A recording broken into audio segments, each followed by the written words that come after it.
models. But yes, we are going to discuss that. But Lisa, what's going to happen is this is a new format. The new format is that you are the one who's going to talk about the conference. What is it all about? You are then going to introduce yourself, and then you're going to introduce the topic, and I will come in then whenever you want me to come in. So please. Well, I do like a conversation, so I hope that you do come in. But okay, I'm going to introduce the conference. I wasn't ready for that, but I will tell you, Vikram has been doing these wonderful conferences where he introduces a multitude of topics in the field of mediation. It started off with Ken Cloke on his birthday. That was the first one. And this dispute resolution revolution continues with many, many other topics by people from all over the world. So I really recommend that people tune in, listen. I think you will find a wealth of knowledge. Now, a little bit about me. Is that a good enough intro for you? Perfect. Yeah, Okay. perfect. And all I also tell people is that all the recordings are lying on YouTube. So please go there, watch them, and of course, participate if you want to. Then please get in touch and we'll be part of it. Yeah, please. Yes, Lisa. Right. So a little bit about me, and I'll be, I like to be brief, but I started mediating in 1995 as a way to help improve my skills in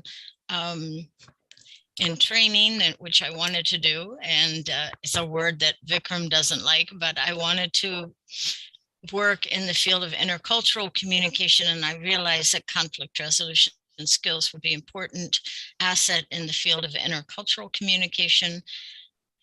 And I got hooked in mediation. I started with community mediation, and within that field, I've done a number of, I've actually learned about 4 or 5 different models. So since we're talking about models today, I will say that I have taken workshops and training in many different models.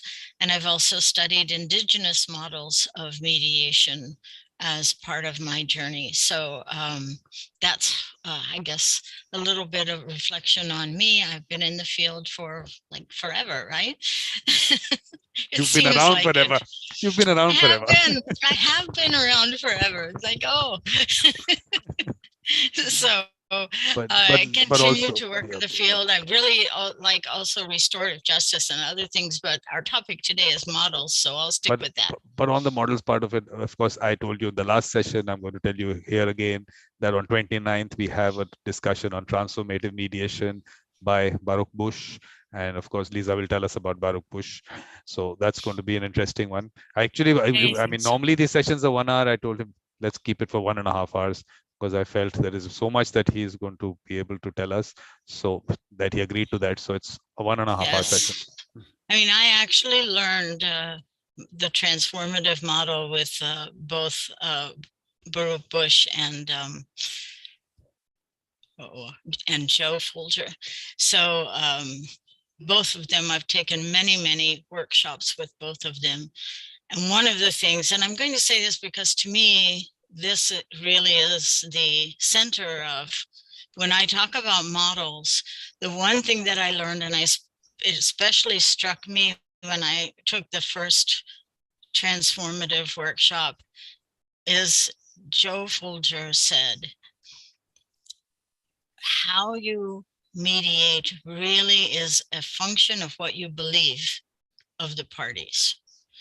And so for that's what drives me in everything I do, because what do I believe? Do I believe the parties are capable of resolving their own disputes? If I don't believe they're capable, I may move towards evaluative.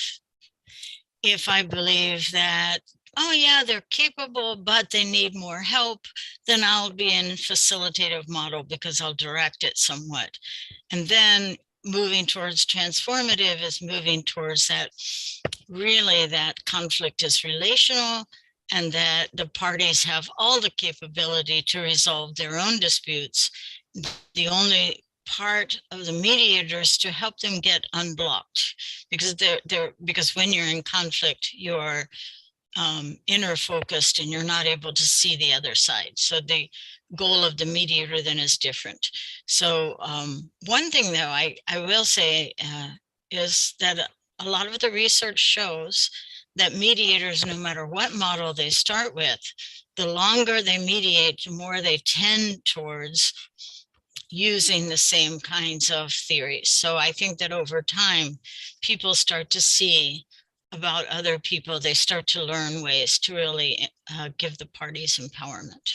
Tell me, Lisa, So I think that last time when we spoke, that time your mic was the positions different, because what happens is, I mean, it's a little shrill. It's a little shrill with the voice. The last time that you were sitting with us, it was not that. It was a nice tone to it. Right now, it's a little shrill. Just keep. I mean, just keep talking and just adjust that.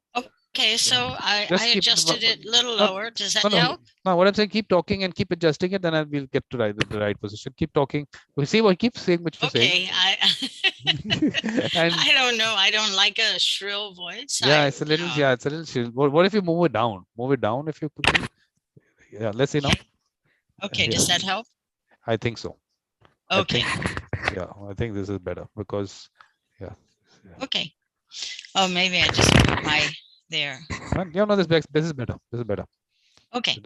All right. So so mainly that's the thing, that what we believe about the parties, and that's going to drive us. And so, like I said, the more someone mediates, you know, they tend to be like, I've read Ken's books, for instance, taking Ken. I've read Ken's books in the beginning, and then I've seen that he has become a lot more centered on empowering the parties in his later books. So I've seen that progression as well. And he employs some other techniques like strategic questioning, which I think is also I think it's an art form. So a little bit about the models. So for somebody who doesn't know anything about mediation or what the models are, so we start with evaluative mediation in terms, and these are all the Western models. I think I'll talk about indigenous models later, so I'm not going to leave those out. No, you're going to talk about everything, but only thing will be also that your hair has actually stood up because you were adjusting thing. Maybe you might want to put it down. So you look back and you look at the video and say, why didn't you tell me? So I would rather tell you at this stage. Yeah, it works like a hairband. It actually works like a hairband. You can actually put it like that. Okay, get down here. My hair has never been very tamed. It's always got a mind of its own. Probably a little like me. The hair also knows what model to follow. Let's follow her. It'll be much better. It doesn't follow a model. It does its own thing. Always had that problem. So so going back to a little bit for the viewing audience. So evaluative mediation is I mean, we start with like arbitration started, and then evaluative mediation was about having someone evaluate what are the merits of both sides and letting the parties know here's what the merits are. And then, you know, it's a little bit more towards having them make the decision themselves, but there's an evaluation on the part of the mediator. Then that moves towards facilitative, and a facilitative model has had many different names over the years. Sometimes it's called problem-solving model. Sometimes it's called seven-step model.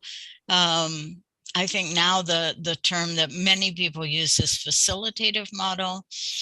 And I think that was to give it a little bit less of the control. But so the original model started with, this is how the parties can problem solve, and you can help them problem solve to figure out what they want to do. And then that also included then negotiation skills and interest-based negotiation in that model became in that. That's where getting to yes came from.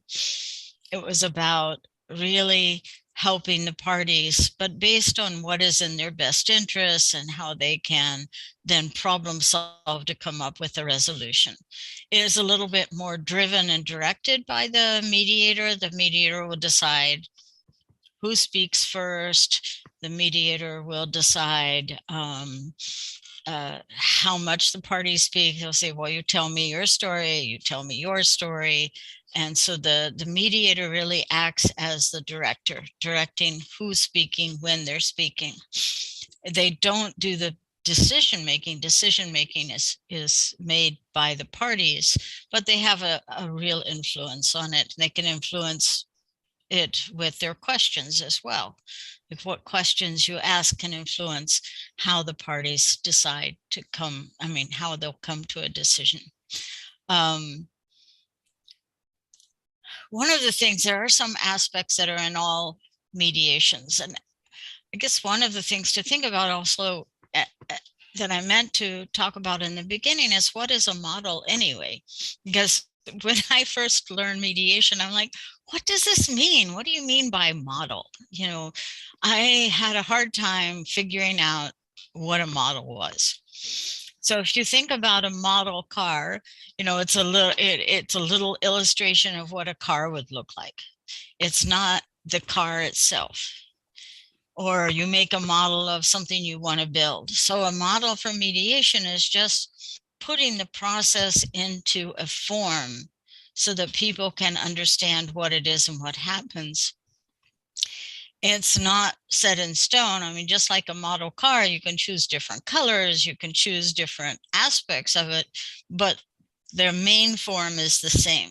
So the same with a mediation model, that it has a form or a process that may be common through all of them. Like all mediations start with an introduction.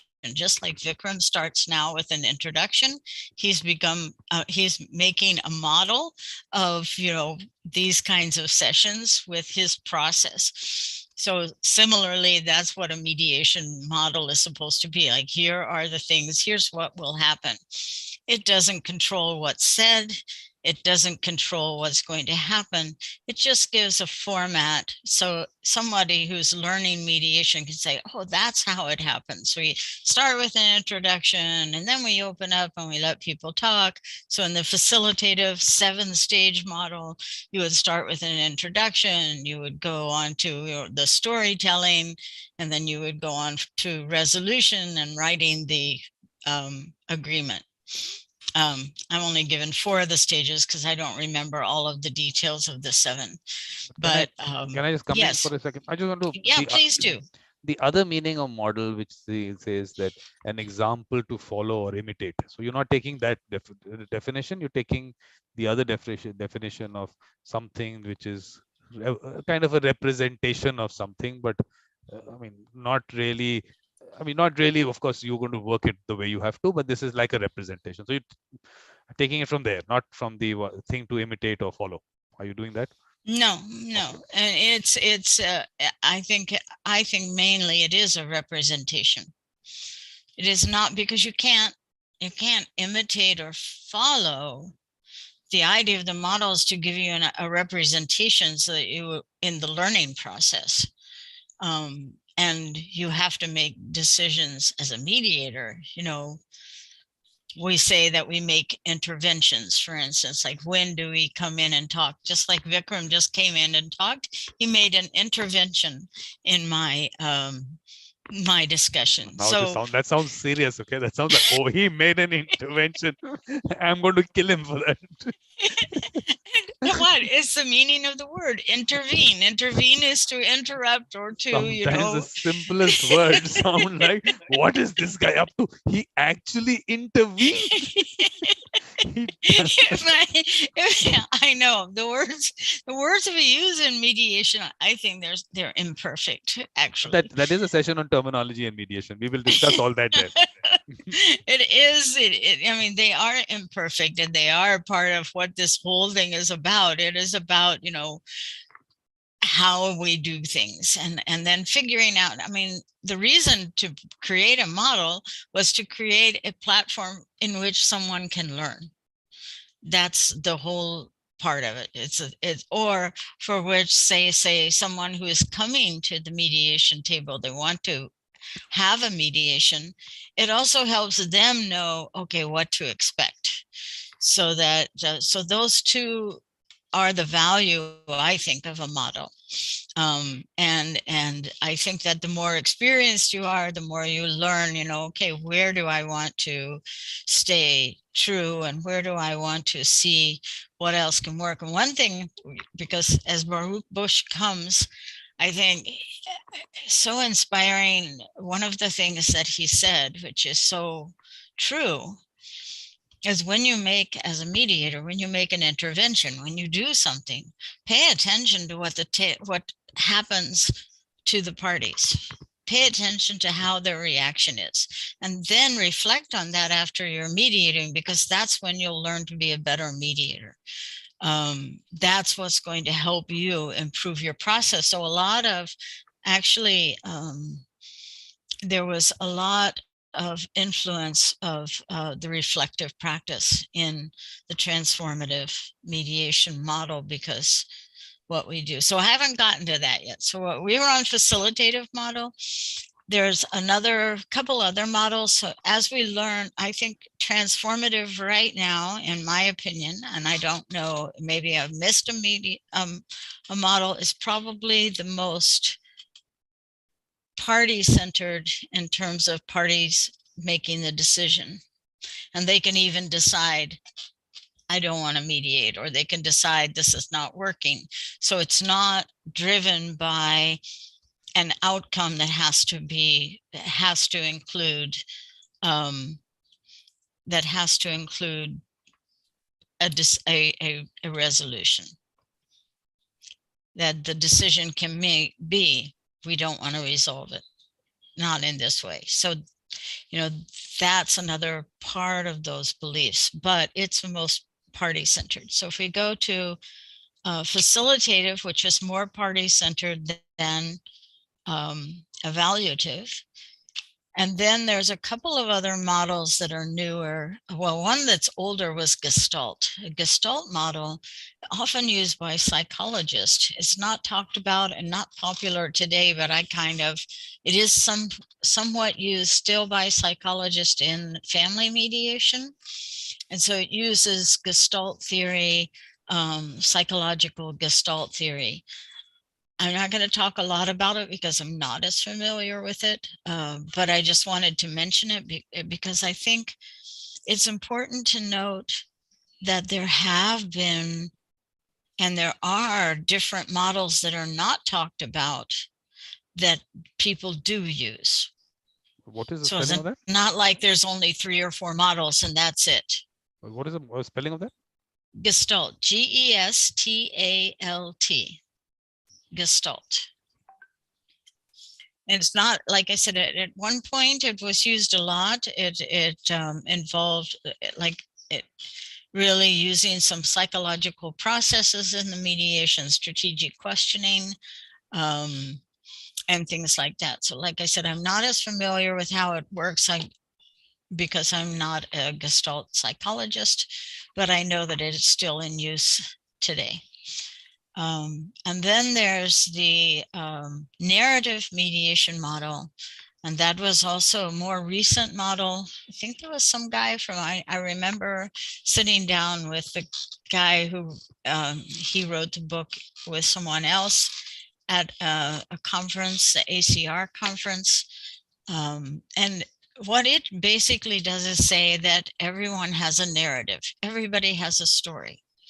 And if you can change that story, you can come to resolution. So take a divorce mediation. You have a story, he kept doing that, and because he did that, I did this. So if you can change that to, well, this is his personality, and maybe there are different ways we can behave around it. If you can change that story, you can change the way that people interact with one another. So it is a relational model. And especially a lot of people like to use it in family mediation because it takes a little bit of time, but if you change that narrative, it's actually also used, which in peace mediation between countries, because if you get, like, you start with transformative mediation, which we're going to talk about in a minute, and then you move to narrative and how you can change the narrative. So if you have two ethnic groups that are in conflict with one another, and if you can get them to change the narrative, they can come together, they can talk about, here's the narrative I have, here's the narrative I can have, I can change it to, then you get a more lasting peace. So a more lasting solution.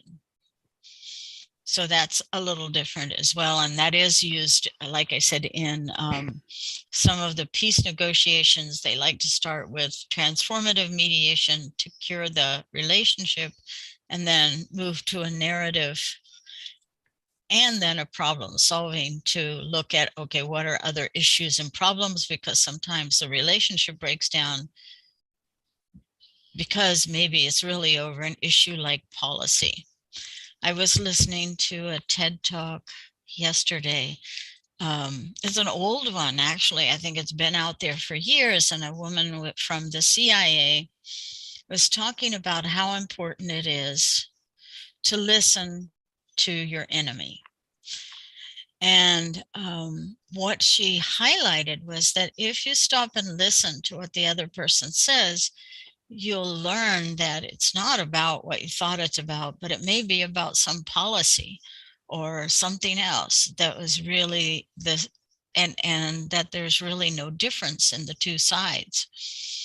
And when you learn that, you can deal with the policy that's at the heart of what the conflict is about, rather than at the blaming and the other level. So I thought that was a very powerful message for people to learn. So then moving on to transformative mediation.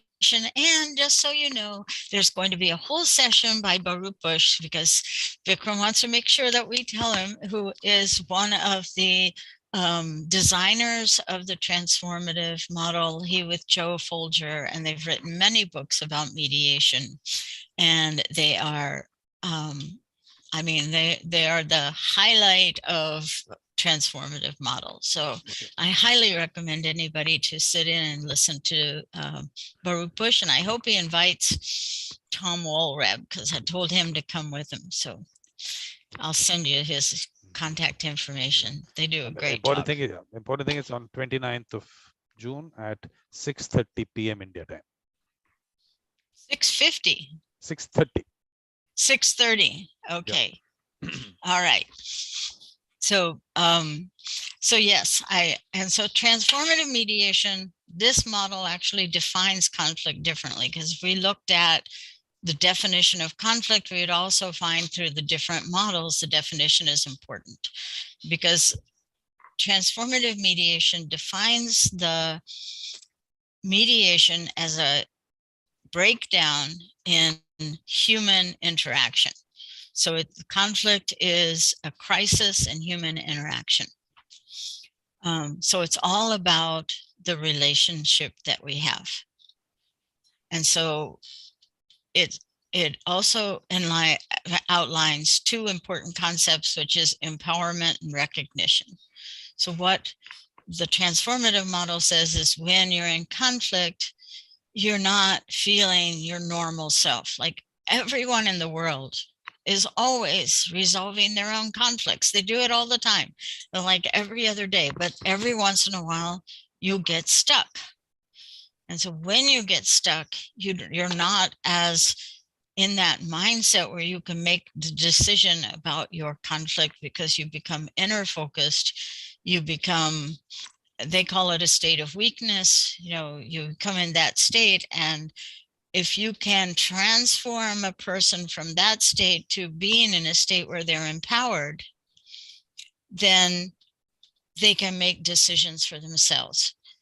And one of the ways you do it is recognition. You get parties to listen to one another, is the simple way of saying it. I know Baruch Bush is going to give a much better, description of this, but it's how you help parties to listen to one another, how they recognize what the issue is. And you'll notice it in a mediation itself when parties say, will, admit that something, well, this is what you really, feel, or something like that. That's a recognition. That means they're starting to move in that direction to be able to listen to one another. And so you have to pay attention as a transformative mediator to everything that happens in the room and everything the parties say, so that you can recognize when they're being empowered or when they are recognizing the other person. And sometimes, like, I might recognize you, but you're in conflict with me, you're not recognizing me. So sometimes that happens between two parties. Never start that. I thought start. You're talking to me. You're talking to me. It was just an example. I know. Look, I'm these days a little too distracted also, because I also keep replying to messages, and suddenly this happens. I said, what is Lisa saying? What happened there? So, I mean, that's everything in a nutshell. Is like, what kind of questions do you think anybody has, or what do you think people need to know, Vikram? So I do need you here to help me. Look, I tell you, the important thing is the topic was mediation models, expanding the framework. So on that aspect of it, what were you wanting to tell us about the expanding on the framework? Yeah. So I also so I want to also touch on some of the indigenous methods. Now, I don't have a whole list of them.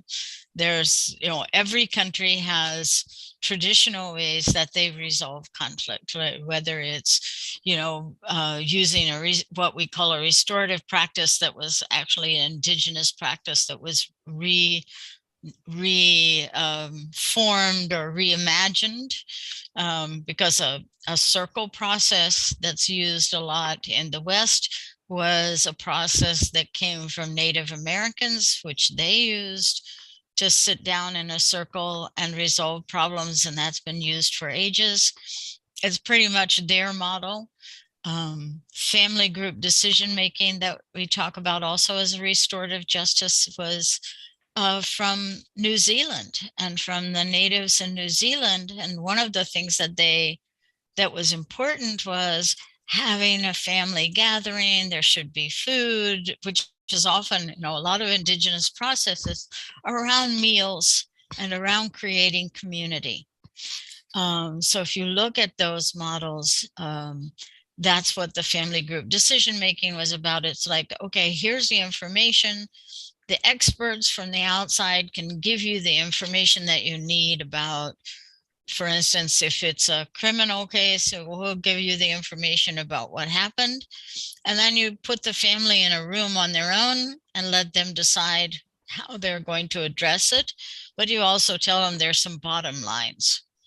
And the bottom lines are, for instance, like if it's a child that's been taken away from a parent because of an abuse, then there has to be a safety plan to keep the child safe. So those are bottom lines. And then they let the family decide how they're going to address it. And the families can be very creative and come up with things you never thought about. So that's what worked in New Zealand, and it really was a wonderful process. So finding what was the natural way to resolve disputes and using those systems. Again, you can get back to what you believe, because again, what is a conflict? And I know that Vikram likes to use the word dispute, and it's right, because for some people, a conflict is not important unless it disrupts the fabric of the community. So I can be fighting with my neighbor, but if the community is doing okay, it doesn't matter. So it's not a conflict. A conflict would be if the whole community is disrupted. For some places in the world, that is the way it works. In this individualistic society in the US, that is important. A conflict is a conflict as soon as you're fighting. So that's a different thing. A dispute, on the other hand, can be something that you address in a society that looks at conflict as wider and not happening until later. So whether you use the word dispute or conflict, I think has to do with how you address it and what you believe about conflict. Well, actually, I was trying to simplify it. I'm trying to bring it down to, if you can take this matter into court, it's a dispute. Okay. If it's not, because look, we have to, of course, stop people from going there for sure. That's the first thing. So let's resolve the dispute. The other larger conflict involved in it, you people are good at that. You'll do all those larger good for society. Let me just look at the dispute part. But actually, like in our community mediation center, we have a so I wanted to put this out there for people to think about. We have a relationship with the prosecutor's office, and the prosecutor will send cases that it's not whether it can, well, first of all, whether it can stay out of court. They like to send it to mediation so it stays out of court because they don't want to deal with it. But the second thing is they also send cases that are not worthy of prosecution, but involve a family relationship or a relationship in the community. And that is a way for the court to say, well, wait a minute, we can't really take it to court, so they're not going to feel satisfied, but we can refer it to mediation, and then they'll have some kind of satisfaction that it's being addressed.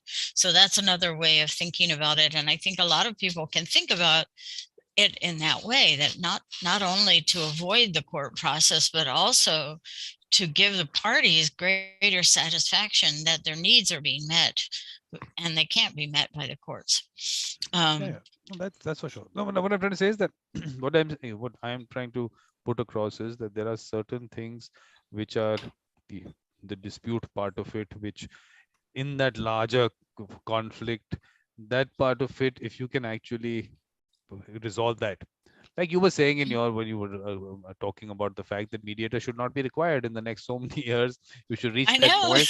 So if people experience resolving a dispute, and in that process they're able to transform, of course, Andrea was talking about transformation. If they transform and they can actually resolve those conflicts themselves, I think that is at least something which will help society on the larger level. So that's why I was saying, just give them that opportunity. Anyone who sits in a mediation, it transforms in the way they look at things. So yeah, that's exactly. I mean, that is what is very powerful when you see parties come in and they're like, I don't want to have anything to do with him. And I've seen this happening. Like, you think, oh, there's no hope. Look at them, the way they're interacting. And then they go out and, okay, let's go have lunch. How'd that happen? I don't know, but I've seen it happen, and it's amazing. But I think one of the other things, and so going back to the indigenous methods, a lot of indigenous methods have a meal connected with them. Also, like in Saudi Arabia, once I had researched some of the models in Saudi Arabia, there's forgiveness is an important part of that. And it's a community process where the community comes together, and forgiveness has to be a part of that. So that's another way of thinking about it. What about, I look at, when we're talking about expanding the horizon, the framework, it's not about, it's about, first of all, really defining, what do you believe about the parties?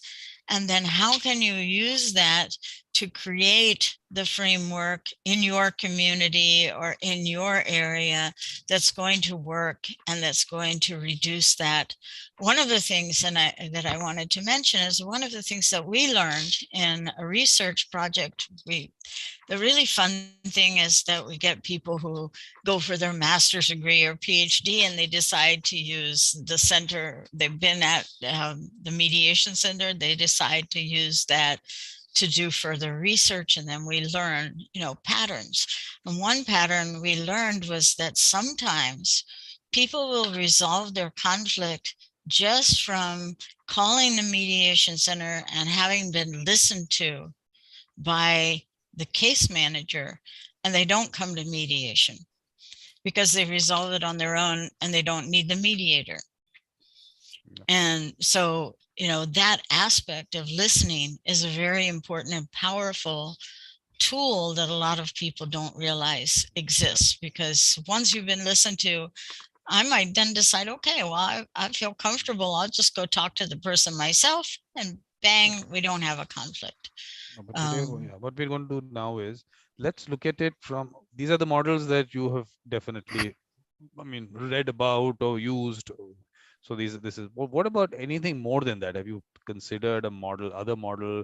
You've had experience. You've got what, I mean, you've been in India, Indonesia. You've seen different kinds of ways of maybe resolving disputes or just interaction with people. Do you think there's something more than that? It is like, I mean, I'll give you an example of what happened once to me. I had, because in Indonesia, I felt like, there was a lot of respect for me because I used to give back to the community. So I used to play tennis. I used to play tennis every morning from 6 to 9 o'clock. I would go out to the tennis court. I learned tennis in Indonesia. It was great to learn tennis there because I had ball boys to pick up the balls. Otherwise, I think if I had to chase the balls, I would have been a lot thinner, but I would have been a lot more tired. But so one time, and there was a gentleman who ran the tennis court at the American club where I played tennis. And this Bapa was a really nice fellow. But anyway, one time I noticed that 10,000 rupees in my purse were gone while I was playing tennis. And I had a suspicion, there was a new ball boy there. I had a suspicion that it might be him because I knew all the others, but I didn't want to say that. So I just told the Baba, well, this money is missing, and I'm not going to make a big deal about it. I just, pointed it out very quietly, privately to him. And of course, he didn't know what to do, and nothing happened. And then a few days later, I came back to the tennis court, and there was a kind of a fight or dispute on the tennis court happening in front of me. And the fellow that I thought took the money actually he was let go because of this dispute. And I came to realize that that was their way of honoring me and letting me know it was taken care of, so that I saw it was taken care of, but not directly. So sometimes we have to recognize that some cultures deal with things very indirectly. I mean, to give another example of, another thing that happened is I used to volunteer and work with some of the Indonesian groups, and they wanted to honor me. And what would have been appropriate is, if you gave me something, I would have to say no and not take it, because it wouldn't be appropriate for me to take it in this culture. And so they wanted to make sure I got this present. And so they said, oh, let's go out to dinner. So we went out to dinner, and they had a raffle, and I won the raffle. And I knew that it was rigged so that I would win. And that this was a way to give me a gift. So, like, I'm saying this because people have to realize that if this is the way that you deal with conflict, you have to have a system that's indirect. You have to have a system that's, and our Western systems are very direct. So you look at those indirect systems and how they keep the community fabric, and they don't.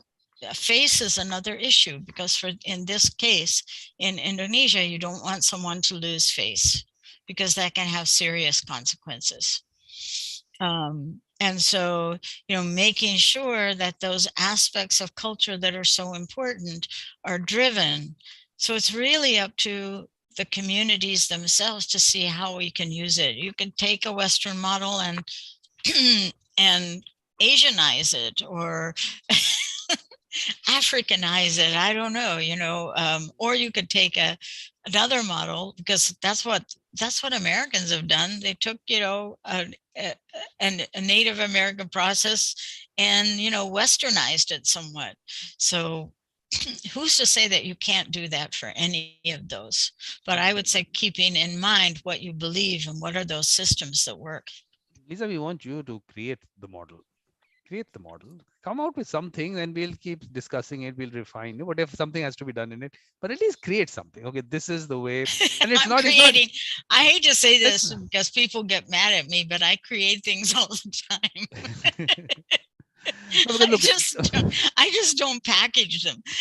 I've done that on the fly in so many things. No, because look, I think in terms of Asia or Africa, I mean, I think in terms of the culture, because culture, obviously we have a, I mean, that whole discussion on whether there is a culture at all, but certain elements which go into those societies, that aspect should, I think, be looked at, and something, see the situation. I mean, look, the thing is that, is it that with mediation really now kind of coming up in countries outside of court? Look, like you know that discussion, I don't have to get into it, but outside the court system there isn't much happening. So when you go there and develop it, what are you connecting them to? Is there something that you're connecting them to? Of course, like I told you, I am trying to connect them to what is happening there, with those people who are already out there, who have that mediator mindset, they're doing it. So they will connect to the person, and they can then connect to the process. So there is a process which is happening. Do we need to define it, or let it just happen the way it happens? Do we need to create a structure around it? I think that a structure is helpful in the way that mainly so that you can really see what works and what doesn't. Like, for instance, for me, I think the introduction is so important. And because the introduction sets up how you're going to do it. And I'll give you an example. When I used to introduce in the facilitative model, I would introduce, okay, this is my mediator, here's my qualifications, and talk a little bit about it. When I introduce or have an introduction in a transformative model, I will say I will use language like, this is your mediation, so that I am saying, I'm not going to tell you who's going to talk. I'm not going to tell you, this is your mediation. You can make decisions. You could decide to take a break. You can decide, and I might, generate some list of what things you can decide. And you can decide whether you even want to sit in here and talk. That it's all up to you. So giving that in the introduction is important. So I find that introductions are important because they set up actually the whole process and what's going to happen next. And if I want the parties to talk to each other, then I need to let them know that that's okay. You talk to each other, and I'll be like, I'm not even here. And as long as you're not stuck, I don't have to say anything. I've been in a mediation where I didn't have to say anything at all. Because No, why should no. I say anything if they're resolving their problem? Why should I even, intervene in any way? It's Because, like, no, because I think this introduction part is important. What you just said, this might not be something which might be very important in certain places. It is that right. you've gone to this person and you have start the conversation and things go from there. You're not getting into this formal thing as to how, what am I going to do, whatever. It's understood that you've gone to this person because, look, finally, for me, let's just look at it from the person in that village. Let's look at it from there. In that Mhm. kind of a structure, do you think that introduction of any kind is required, or they just gone somewhere and they've identified the person and they just land up and a conversation starts and the whole what a, we there maybe in terms of the narrative aspect might be an important part. So Well, that that would be an like, evaluative and a yeah. mix of evaluative there, those So, things. so let me clarify, because even in a mediation that has in a formal process, we say that the mediation actually does start from the moment they bring the mediation. And it's the case manager who is listening to their mediation. It is that whole process. And that's the way it is actually described in the Uniform Mediation Act. It's just that usually when we talk about it, we talk about the formal meeting. So when we talk about models, we talk about the formal meeting, but the actual process starts the moment someone calls you and says, I have a problem, then the listening starts to happen then. And that's where I, think that that's often when people can resolve their disputes. And that part is not formally put into a model because it's just about listening. So it's how well you listen. And one of the things I learned, because this happened, this is how I got into restorative justice, that I had written a grant for a victim offender mediation with the, actually it was after probation. So after someone had committed a crime, then we were opening to mediating so that we could talk about the relational aspects and things that happened. But I was not getting victims to the table. There were a lot of victims that said, no way, I don't want to do it. And so I thought, I need to learn what will help to help them come to the table. And so I went to Minnesota to a conference for probation officers, and that's where I learned about restorative justice in circles. But the one thing I learned is that to get people to the table, and this is where your mediator mindset is, because I believe that this is one of the skills that most good mediators have, and that is the ability to listen. If you can really listen without judging and just listen, as soon as I learned that skill and honed that skill, I got people saying, yes, I'll mediate. Yes, I'm interested in mediating, because they felt heard, they felt listened to. And I feel like in a village, if you're going to a person, you're going to that person because they know how to listen. Yeah, yeah. Well, look, like I said, you've now identified the person based on whatever. I keep saying that it's not about us putting down the points as to why you identified the person. It's a mix of a lot of things which people will not be able to point out. So that's okay. That's done.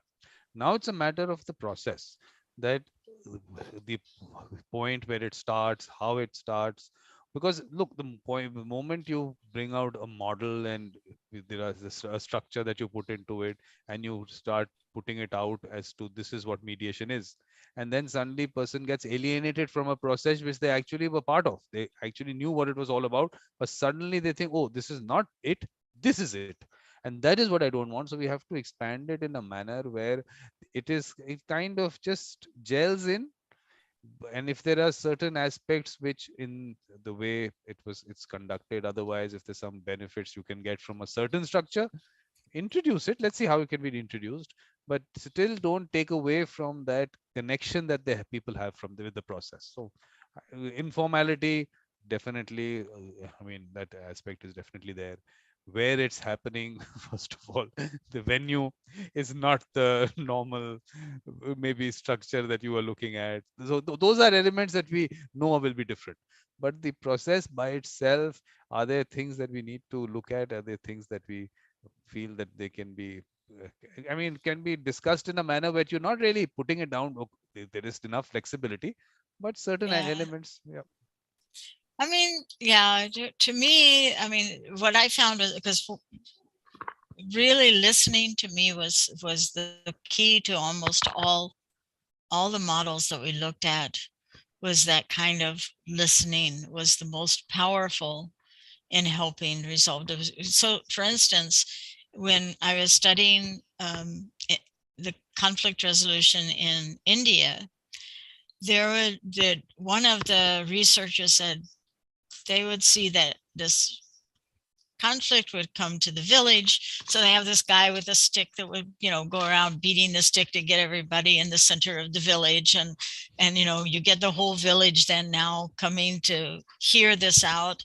And then what would happen is that whatever this was dispute, it would be aired in front of the whole village. And more often than not, no decision is made after hearing it all out, and it all goes away. So that tells you that the process of listening, of having it out and listening, is a very powerful process. But I think, no, I tell you, sometimes what happens is that I don't know exactly what the one that you're talking about, but what there I is a think I'm more difference. South Indian. No, but I'm saying there is this other aspect of what mediation is, what we understand that is happening, which doesn't really always, I mean, maybe most of the time doesn't happen in that public kind of space.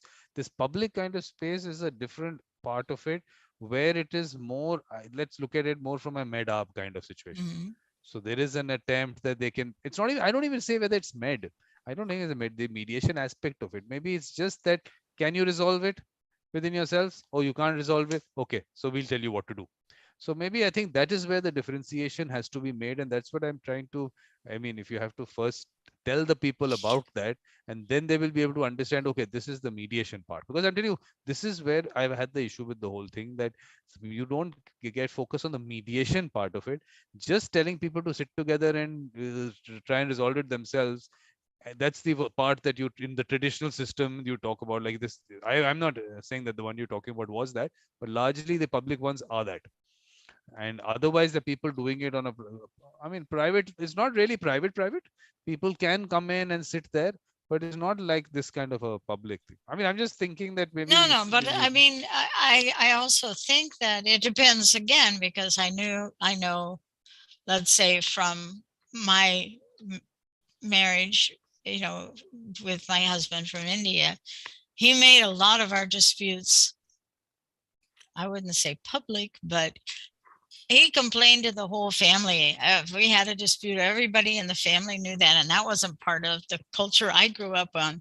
You don't share that with the family.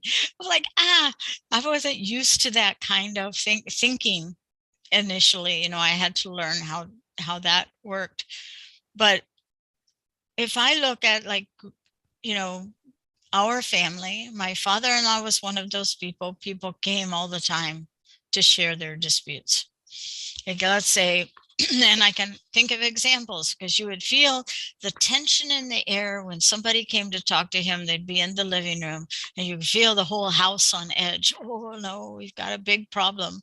And it would be something like, someone had arranged a marriage, and then all of a sudden the other party called it off. Like, that would be a huge big deal.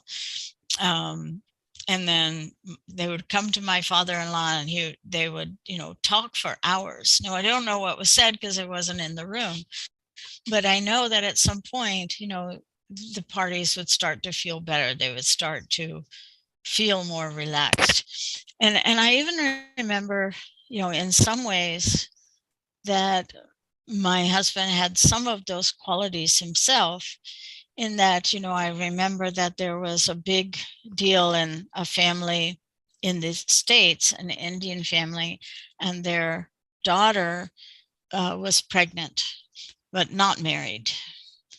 And this became a big deal, and they were trying to hide her away. They were trying to, like, didn't want anybody to know about it. And he said, if you would just, let it be known, be proud of her, and never mind what she's not married, you'll have grandchildren and it'll be great. And that resolution, just that suggestion, made a whole difference for them. And these kids have grown up. I mean, she had twins, and these kids have grown up, and they are a wonderful part of the Indian community in that area, and everyone is proud of them. So it shows that, there can be an influence from just that talking with someone and helping people resolve those things that are bothering them. So what we do at this point, what we do is we do a little closing at this point, and then we can maybe, because this is something that needs to be discussed. So the idea of expanding the framework, I think, still needs work there. So I think the difficulty is that if we're talking about expanding the framework, we're talking about being creative, and we're talking about something that maybe you can have an example, but you can't define, because once you define it, you narrow it. And if you want to expand a framework, you have to let it be undefined and open it to some creative thinking. Because actually, why that's required is because of the fact that you don't want to give a box out there. You don't want to put out a Yes, box. exactly. That's the important thing, because once that happens, then it goes into a direction which then mediation doesn't develop, and then people don't connect with it. So is it okay at this point? I can say thank you very much, Lisa. Or you want to? Is there Yeah, thank you. anything that you want to close on? I'm okay with that, because I'll tell you why. Okay, maybe I'll close the session and I'll tell you why. So thank you very much, Lisa. And of course, you can say hi to Mark. Mark, do you want to say hi to Lisa? Hi, Mark. Hello. I'm just going to get my video going. Hi, how are you? Hi, Mark. And I am going to close with, remember, what you believe about people is going to be how you design your framework. Perfect. So thank you very much.